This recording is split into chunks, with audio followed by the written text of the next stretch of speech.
Orasyon kontra sa inggit. Laging napag-iinitan o kinaiingitan sa trabaho, negosyo, karera sa buhay o sa mga kapitbahay. Ang orasyon ito ang nababagay sa iyo.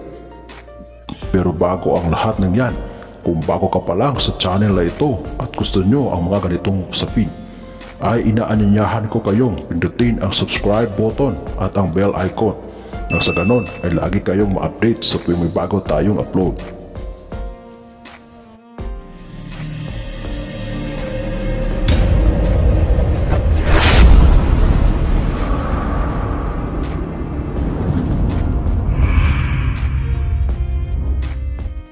Gawin lamang ito o dasalin ito sa gabi bago matulog o sa umaga bago pagkagising.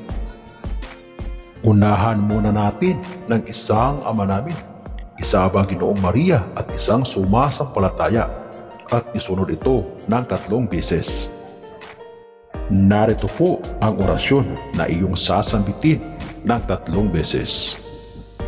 Dios míos, libérame ab invidia et malo, Sancti Micael, protégeme. Amen. Pagkatapos mo pong masambit yan ng 3 ulit o 3 beses, ay iihip ito sa dibdib ng pakros. Yan po ang ating orasyon.